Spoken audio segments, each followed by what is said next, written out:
Hi నమస్తే welcome to our channel. Praveen Pagadala, pastor Praveen Pagadala case అయితే ఒక కొలిక్కొస్తుందని చెప్పాలి. ఒక్కటొక్కటిగా అయితే దానిలో ఉన్న చిక్కుముళ్ళన్నీ విడిపోతున్న పరిస్థితి అయితే క్లియర్ కట్‌గా కనబడుతుంది.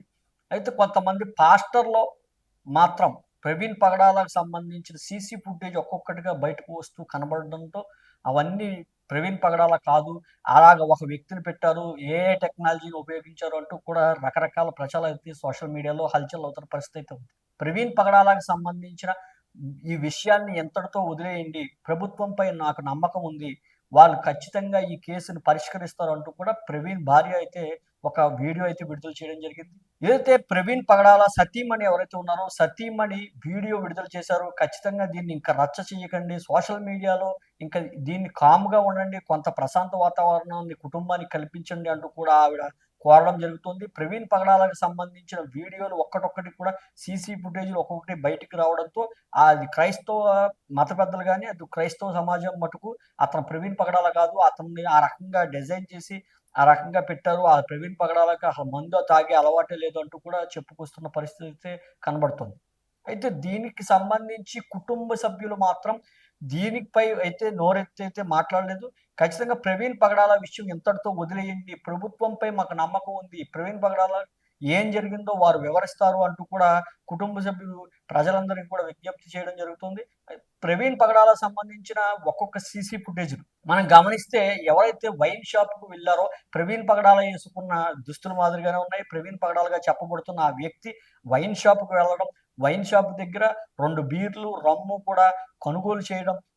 దానికి సంబంధించిన షాప్ కీపర్ కూడా ప్రవీణ్ పగడాల వచ్చి ఫోన్‌పే చేశారంటూ కూడా ఆయన డైరెక్ట్‌గా బాహాటంగానే మీడియాకు కూడా చెప్పడం జరిగింది. అయితే పోలీసులు మాత్రం దీన్ని ఖండించే పరిస్థితి అయితే ఎక్కడా కూడా కనబడలేదు. ఈ వీడియోలు ఎక్కడి నుంచి బయటకొస్తున్నాయి అంటూ క్రైస్తవ మతస్థుల నుంచి కూడా కొంత వాదన వినిపిస్తుంటే పోలీసులు మాత్రం ఇది ఫేక్ వీడియో అని గాని, ఇది రియల్ వీడియో అని గాని ఇంకా ప్రకటన చేయకపోవడం, దానికి ఆ వీడియోలకైతే బలాన్ని చేకూర్చే పరిస్థితి అయితే కనబడుతుంది.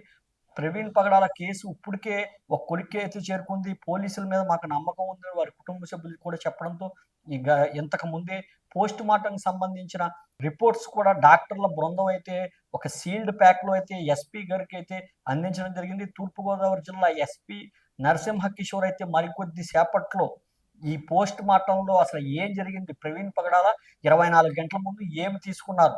అతను నిజంగానే తాగారా? ఆ తాగిన అవశేషాలు కూడా పోస్ట్‌మార్టంలో ఖచ్చితంగా బయటకు పడే అవకాశం ఉంటుంది. అదే విధంగా 24 గంటల క్రితం ఆయన ఏమి తిన్నారు? ఏం తాగారు? ఆయన శ్వాస ఎంతసేపు కొట్టుకుంది? ఏ దెబ్బ బలంగా తాకడం వల్ల ఆయన మరణానికి కారణమైంది? ఇవన్నీ కూడా పోస్ట్‌మార్టం రిపోర్ట్‌లో తేలే అవకాశం ఉంది. ఖచ్చితంగా పోస్ట్‌మార్టం రిపోర్ట్ ఇప్పటికే ఎస్పీ గారికి సీల్డ్ కవర్‌లో రావడంతో ఆయన మరికొద్ది సేపట్లో అయితే ప్రెస్ మీట్ పెట్టి అసలైన ఏం జరిగింది? ప్రవీణ్ పగడాల మరణానికి గల కారణం ప్రధానంగా ఏదై ఉంటుందో అన్నీ కూడా వివరించే అవకాశం ఉంటుంది. అయితే కొంత హిందూ ధర్మాన్ని గాని, హిందూ మతానికి సంబంధించిన వ్యక్తులను గాని, పాస్టర్‌లను హిందూకి సంబంధించిన వ్యక్తులు కూడా సోషల్ మీడియాలో విపరీతంగా ఒకరిపై ఒకరు మాట్లాడుకోవడం అయితే ప్రతి ఒక్కరు గమనిస్తున్నారు. అయితే ఇది ఖచ్చితంగా హత్యే అని మత పెద్దలైతే చెప్పడం అయితే కొంత పోలీసులను కూడా కలవరపరిచే పరిస్థితి ఉంది. ఇది అసత్యం పలకడం వల్ల, అసత్య ప్రచారం చేయడం వల్ల ఖచ్చితంగా మత విద్వేషాలు రెచ్చగొట్టే పరిస్థితి అవుతుంది కాబట్టి ఎందుకంటే గతంలో మనం చూసుకుంటే ప్రవీణ్ పగడాలకు సంబంధించిన ప్రమాదం జరిగిన వెనువెంటనే కూడా కొంతమంది పాస్టర్‌లయితే వారి ఇష్టం వచ్చినట్లుగా మాట్లాడడం జరిగింది. ఎటువంటి సాక్ష్యాధారం లేకుండా ఖచ్చితంగా ప్రవీణ్‌ది హత్యే అంటూ కూడా కొంతమందయితే హర్ష్ కుమార్ లాంటి వ్యక్తులైతే గోతిలో దిగి ఈ 6 అడుగులు గొయ్య 1, 2, 3 అంటూ ఇలా లెక్క వేసుకుంటూ వెళ్లి ఖచ్చితంగా ఇక్కడ పడితే ఆ మాత్రానికే మనిషి చనిపోతారా? రకరకాలుగా మాట్లాడడం కూడా జరిగింది. అవన్నీ కూడా ప్రస్తుతం అయితే సోషల్ మీడియాలో వెంటాడుతున్నాయి. అదే విధంగా ప్రవీణ్ పగడాలకు సంబంధించిన ప్రవీణ్ పగడాల వైన్ షాప్‌లో వైన్ కొన్నారు అంటూ కూడా కొన్ని వీడియోలైతే విడుదలయ్యాయి. ప్రవీణ్ పగడాలాగా చెప్పబడుతున్న ఆ వీడియోలు కూడా కొంత దుమారాన్ని రేపుతుందని చెప్పొచ్చు.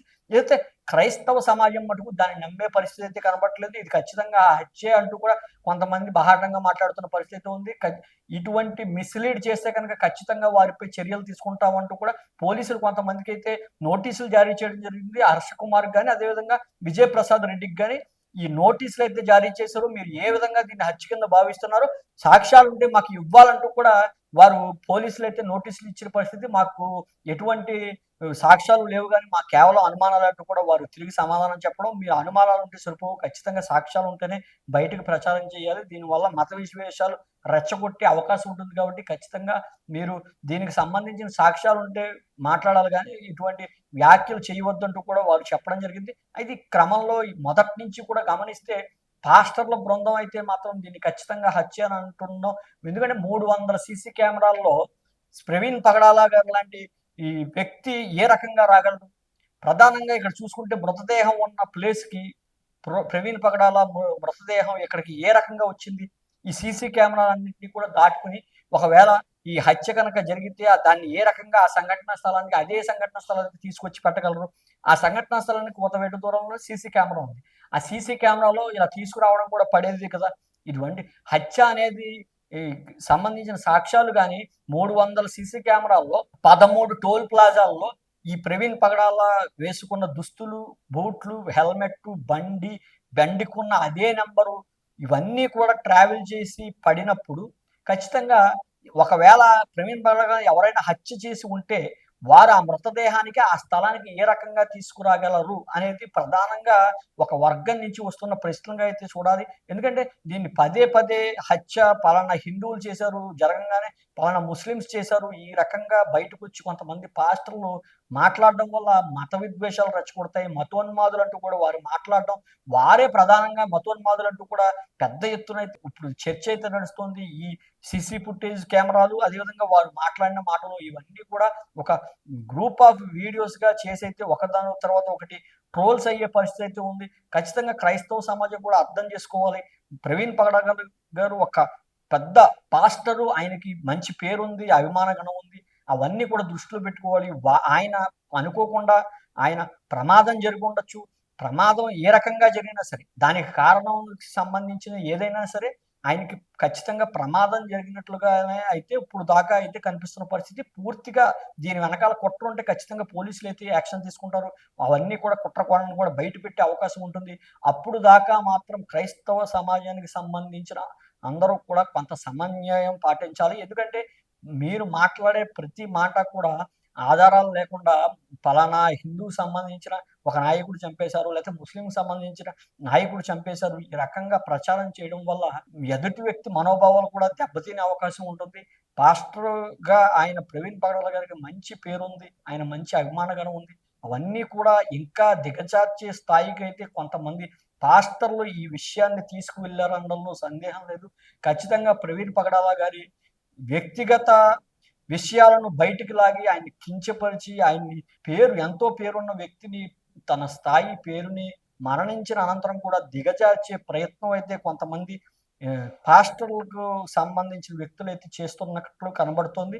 ఖచ్చితంగా దాన్ని వారించాలి. ఇకనైనా సరే ఏదైనా హత్య అని అనుమానం వ్యక్తం చేయడం తప్పు కాదు గానీ, పలానా వ్యక్తి హత్య చేశాడు. మీ దగ్గర ఏదో ఆధారాలుంటే హత్య చేశాడు, పలానా వ్యక్తి మీద మాకు అనుమానం ఉందని కుటుంబ సభ్యులు చెప్తారు. పలానా వ్యక్తి మాకు వార్నింగ్ ఇచ్చాడనో కుటుంబ సభ్యుల నుంచి ఏదైనా ఒక పేరు వస్తే దానికి ఒక సబబు ఉంటుంది గానీ, ఆయన ఒక టీవీ ఛానెల్‌లో ఈ రకంగా మాట్లాడాడని ఆయన ఖచ్చితంగా వాళ్ళే హత్య చేసి ఉంటారని ఇలాంటి ప్రచారం చేయడం వల్ల, ఇటువంటి విష ప్రచారం వల్ల మతోన్మాదులైతే అటు 2 వర్గాల నుంచి కూడా పెరిగిపోయే అవకాశం ఉంటుంది. ఇటు క్రిస్టియన్ వర్గం నుంచి కూడా పెద్ద ఎత్తున సోషల్ మీడియాలో అయితే వార్నింగ్‌లు ఇస్తున్నారు. ఖచ్చితంగా మేము వాళ్ళని వదలం, వీళ్ళని వదలం, వాళ్ళని చంపేస్తాం, నరికేస్తాం అంటూ కూడా ఈ ఒక ఏదైతే క్రైస్తవకు సంబంధించిన పెద్దలు ఎవరైతే ఉన్నారో పాస్టర్లుగా చెప్పుకోబడుతున్న వారందరూ కూడా కొంత సమన్వయం పాటించకపోతే మీ వల్ల ప్రభావం అయ్యే మరింత మంది రెచ్చిపోయి ఈ ఘర్షణలకు దారితీసే పరిస్థితి అయితే ఏర్పడుతుంది.